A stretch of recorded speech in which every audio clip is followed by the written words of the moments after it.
I said, Elvis, you know, I've been recording some of your songs. And he says, don't worry, pal, I've been recording some of yours too, you know. And so there's, again, we hit it off so quickly.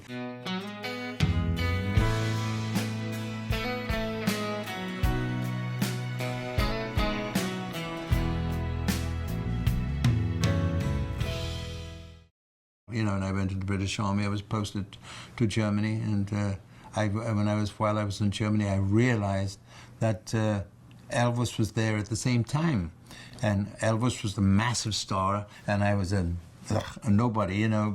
And I used to go into the mess and play his records all the time, but I didn't realize that one day I would meet this man and we'd become friends, and Vegas would be the place where it all happened for us. For the meeting, you know, we got together. He came to see my show. It was unbelievable. I want to tell you this. Can I tell you this story? Sure. Yeah. I was playing at the Riviera, and I heard Elvis was going to come and see my show. Well, my stomach started to gurgle and all those other things, because I know how massive this man was and how much I idolized him. And anyway, he came to the show, and halfway through the show, you normally introduce the star who is present. So I said to the ladies and gentlemen, we have I didn't have to say we had, because they already knew he was there, right? That's what happens. So I said, we have somebody that I've admired for a long time, and he's sitting in our audience, and the great Elvis Presley, and he stood up.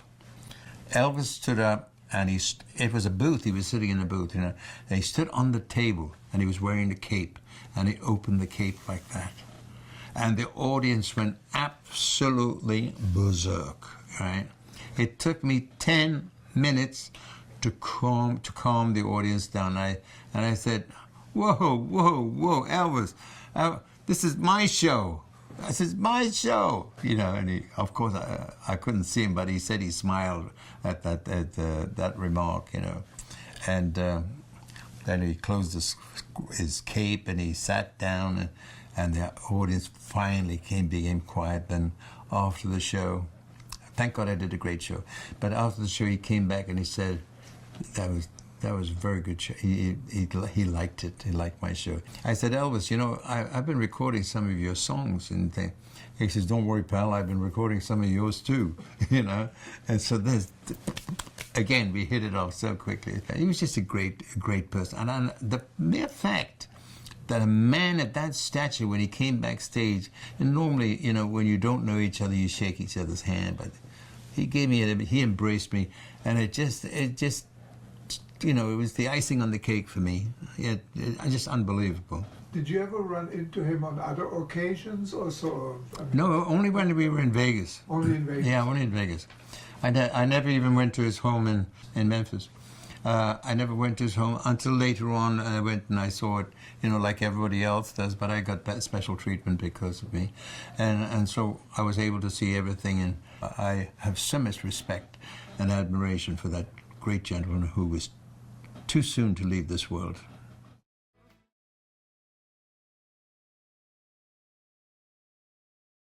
And crowds would gather on this particular beach, and I'd be coming back with my ski in my hand onto the beach, and these people were looking at me, and they recognized me with my sideburns and everything. And I say, and you think show business is easy, huh? Yeah.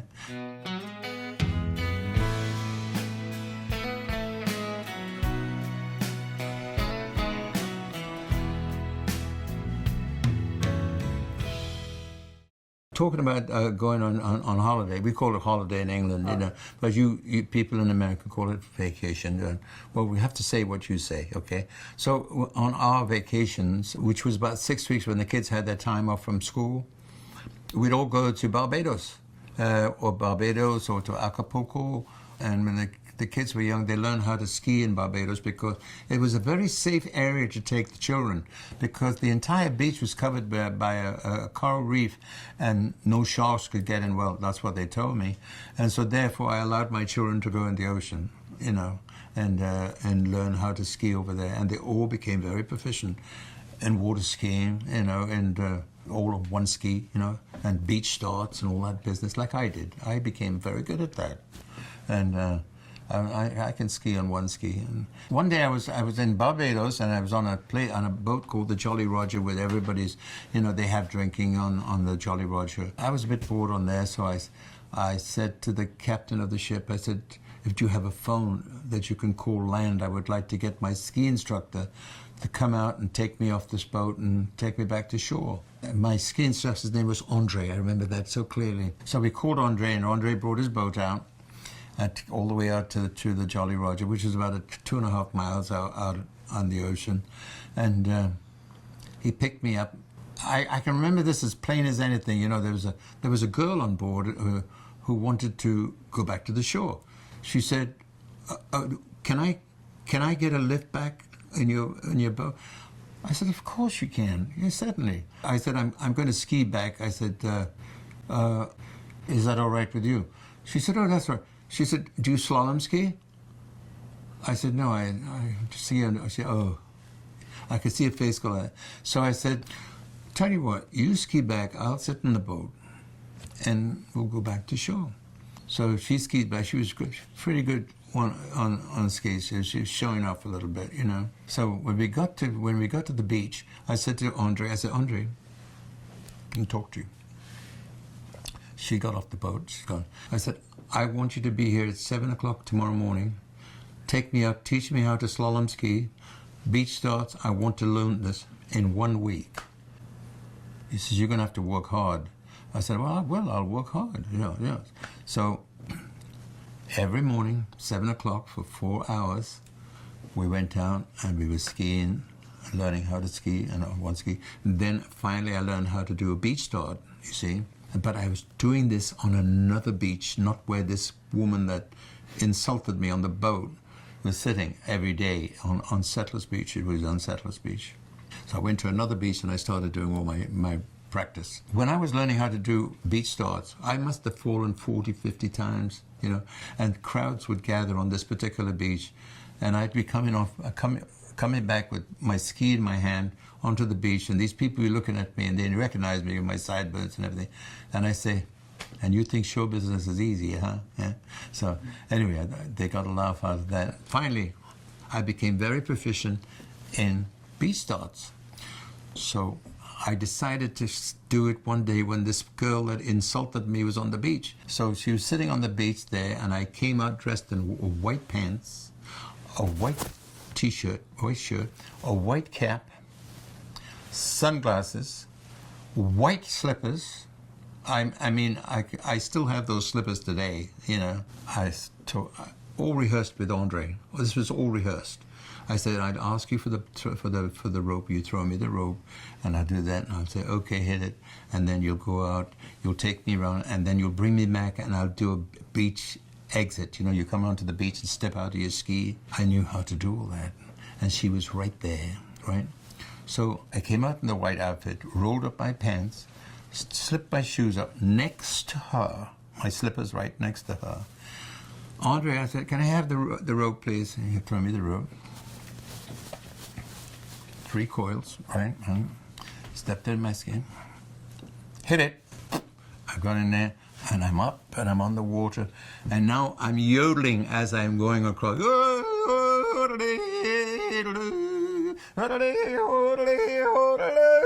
And my shoulders almost touching the water, and I'm going back and forth, and I'm doing an amazing thing. I didn't fall, not once. I didn't fall. I said, Andre. So he took me back to shore. And now she's over here, sitting on the beach, and I come in like this, and I come right in front of her, and right into the shore. I step out of my ski, and I pick up the ski, and I throw it to Andre. I said, see you tomorrow, right? She's looking at me like that, I said, I just went like that to her face, and she said, you stupid bastard. I said, well, what can I say? Because she knew that I couldn't possibly learn how to ski as good as that, but I did. I was determined. So anyway, then she took up at me and she said, excuse me, where are you going? I said, I'm going to the bar for a drink. She says, may I join you? I said, no. Payback. Payback is dear, isn't it? Anyway, I did that, and it was just amazing. It was just amazing. But I did learn how to ski. It made me even make my moves in the ski world a lot quicker because of her attitude. You know, it was great. It was great. It was just great. And it all happened in Barbados. It's a wonderful, wonderful place. Not only did I used to take my children there, but I would take my family, my mother and father, and my wife's mother and father, and sometimes some of my sisters. I was able to do that. You know, it was just wonderful, wonderful. And those memories will never leave, because you know that you gave people something that they may never have had before. You know, if I didn't have that. The luxury of earning that kind of money, you know? And I do appreciate that. I do appreciate it very much.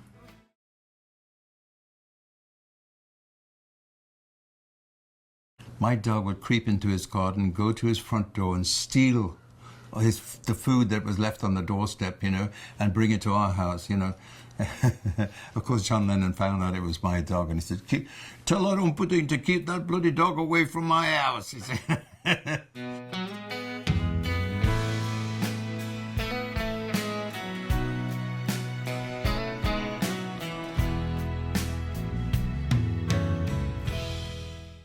Oh, now this question about it really goes back to the time when I can say what's in a name and what's in a hit record.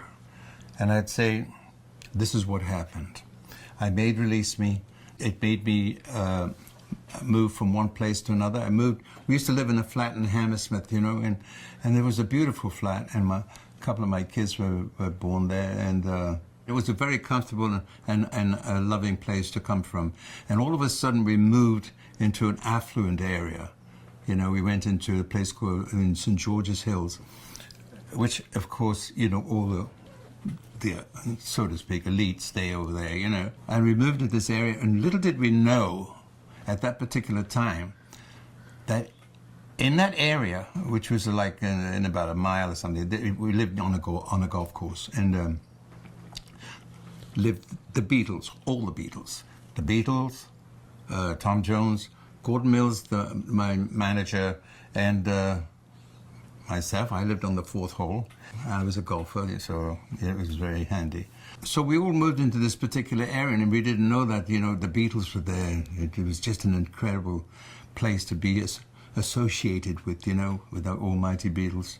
So we had this wonderful home there where my children loved, and we had a nice spacious garden, a swimming pool, and there was a cottage on the entrance of one of the driveways, and in that cottage lived a gardener, our gardener, who was named Mr. Speed.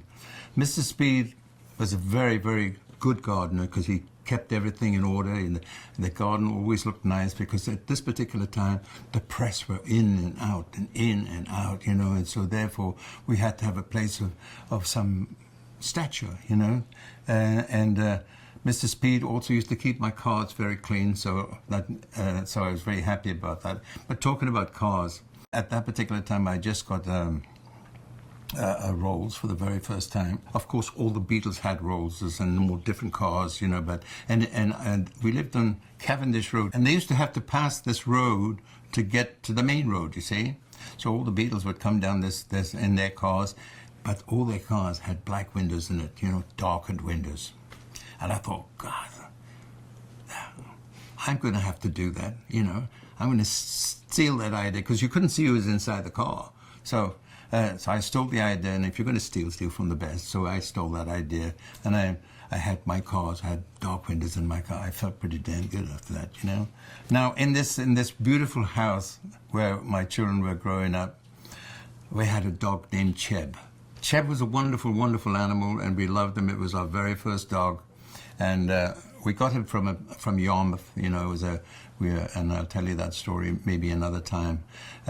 But Cheb was a lovely animal, but a little bit of a thief, you know. He used to leave the premises and go down the road, and for about 150 yards, I think it was, and on the right-hand side, John Lennon used to live over there, you see.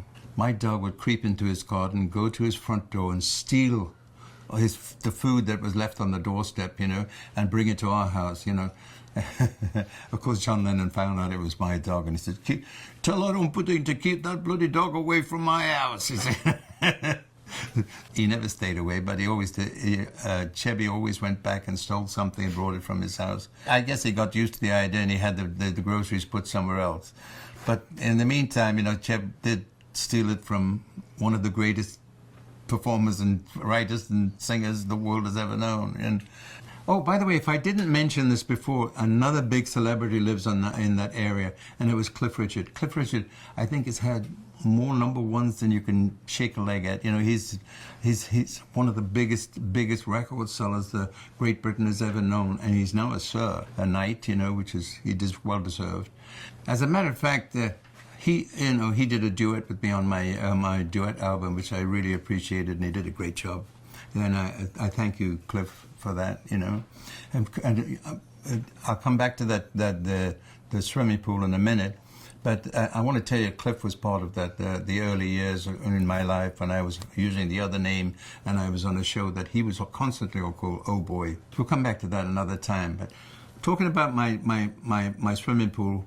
The balls in the 4th hole used to come over, and of course I was so scared that my kids would get hit by a golf ball. I put a huge fence up there. I mean, it was maybe 30 feet high, and so the balls they would come into the pool. But sometimes they really came over, you know. And I have to tell you, I never gave the players their balls back, so to speak. So we had bag full of balls, you know, in the garden, and it was nice practice for me because I was just learning golf at that particular time, and I used it for chipping and putting and things. It saved me money buying them. The kids loved the idea of being, you know, swimming in the pool. And as a matter of fact, Louise, I would say, when she was a little girl, about 3 years old, and she started swimming, she was like Esther Williams. She won't admit it ever. But she was an unbelievable little swimmer, you know. Apart from that, the house that we lived in was so beautiful and so wonderful, and they loved living. And the golf course, I have to tell you, was very snobbish. Because I was just starting to play golf over there, and they wouldn't allow show people on that golf course. It's a funny little story. I'm going to end my segment on this particular story. I went to ask them if they would let me join as a member, and I got turned down right away. So I wrote them a wonderful letter, and I said to the secretary of the club, I said, I applied for membership, but apparently no show people are allowed here. Well, I'm pretty upset because I do live on the golf course, and it would be wonderful to be able to come out of my back door and go onto the golf course. But I would like to ask you if the golf course is ever for sale, please let me be the first one to make a bid for it. And I ended it on that. Of course, I couldn't have done it at that time, but it was quite a nice way to stick it to them, you know.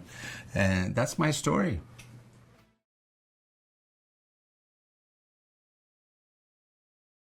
He said, I think I'll give it to Engelbert Humperdinck, you know.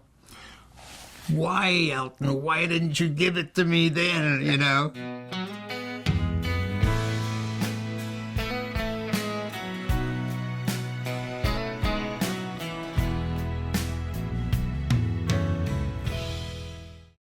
What's the big difference between when you were recording in the early days and now? Massive difference. I mean, I can remember going back to when I first recorded. We go into the studio with all the musicians are there, and they play it through two or three times, and you sing it live, and that was it. And they edit it, and now you can go in, you can spend a week on one song because all the tracks are cut. You put them down, you go into the studio, you can take your time, until it's perfect. You can take one word from each line you ever sang and put it together. That becomes a perfect piece of material, you know. But in those days you couldn't do that. You had to do, it was a take and bang, gone. It's like a stage performance. That's why I think singers are such could be great actors, because they can change their moods and their feelings so quickly during a song which has romance, pathos, and all that sort, all in one piece of material, and you have to switch emotions like that. I think that's one of the reasons why singers became great actors. As I think I've said this before, I didn't get that opportunity. When you did your duets album, Yeah. you met obviously in person, I think, Elton John. I got to meet just a few people in person because in today's world there's no way they can travel and do that, as you know. So I think Elton made an effort to come into the studio, and he's such a sweetheart. He's a lovely man.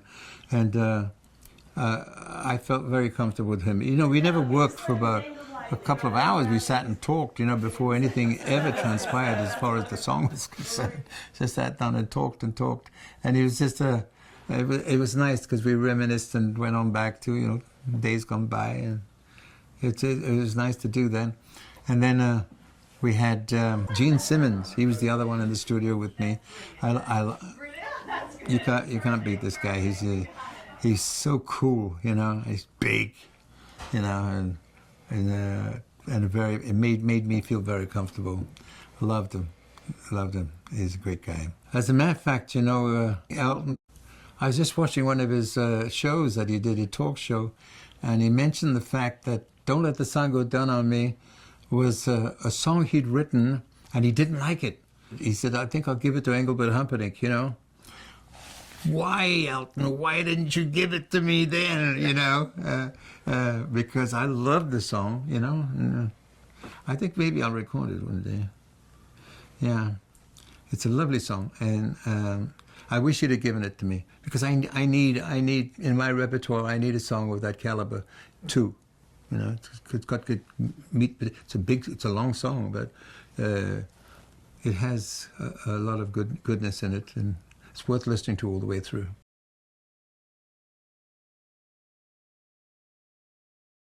You better come over. I think I've lost my voice. He says, "Hang on, I'll come over and help you find it." I said, "Boo, this is no time to make jokes." I said, "I've really lost my voice."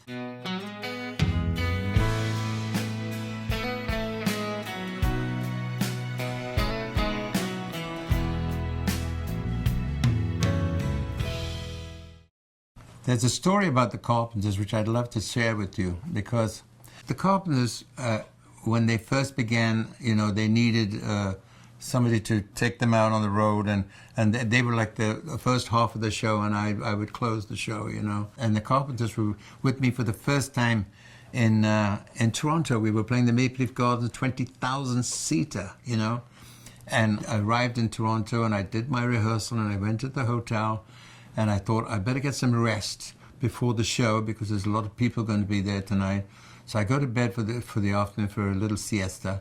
And what happened? The air conditioning kicked on, and in those days, whatever they used in the air conditioning was no good for the vocal cords. So it dried me out. I lost my voice. Now I called up my agent and I said, "Listen, you better come over. I think I've lost my voice." He says, "Hang on, I'll come over and help you find it." I said, "Boo, this is no time to make jokes." I said, "I've really lost my voice." So he comes over. Now we have to find an ears and nose specialist to try and help me bring my voice back, And this is where I met a man that is my friend to this day. It was in 1967, 68. His name is Dr. Simon McGrail.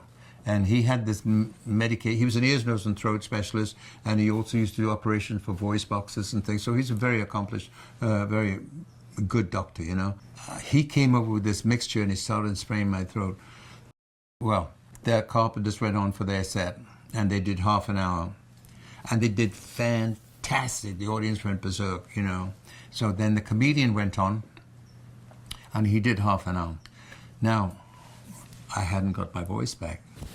He's spraying it, and I'm throwing up. I'm saying, I'm having a terrible time. I couldn't do anything, So anyway, he says, "Just be patient. It'll come back. So Dr. McGrail says, Simon McGrail. He kept spraying it. Then the Carpenters had to go on for a second set. Well, they didn't have a second set, so they had to do the first set again. Well, this time they weren't received too well. They got the slow hand clap, Now they're waiting for me to go on stage, and I couldn't go on. So I said to the doctor, I said, Simon, I said, I'm going to have to go. I'm going to have to go and try it. I'm going to have to try it. So I go on and I start. I had no voice for the first show. People were going, you know, they know that's not me. So for a couple of songs, and then on the third song, the voice came back. And I was able to do a whole set, and 20,000 people went away happy, missed their last buses, missed their trains, missed everything. And it was my fault, you know, because I was late going on stage. But nevertheless, we had a very successful concert, and that was the beginning of my meeting of the Carpenters. When my children were very young, and we would go to Tahoe to do gigs in Tahoe, they used to be playing there at the same time, you know, with me. So Karen would come over to knock on the door and say, do you want me to take the kids for a walk? And she used to take my little babies for a walk, you know. So she was just a wonderful. I thought her voice was the cat's meow. It was unbelievable, you know. It's just the best. It was so smooth and so appealing. You know, I loved her very much. She was a great person, a great artist, and Generally nice. a sad loss. Sad loss to the musical world and to Much too young. Anyway, that was the beginning of the Carpenters with me, where I lost my voice and they had to go on twice. But their music is just unbelievable and has been. And I knew they would be superstars, you know. I try to be the best I can and try to understand. Angel on my shoulder, the earth beneath my feet. I'm a lucky, lucky man.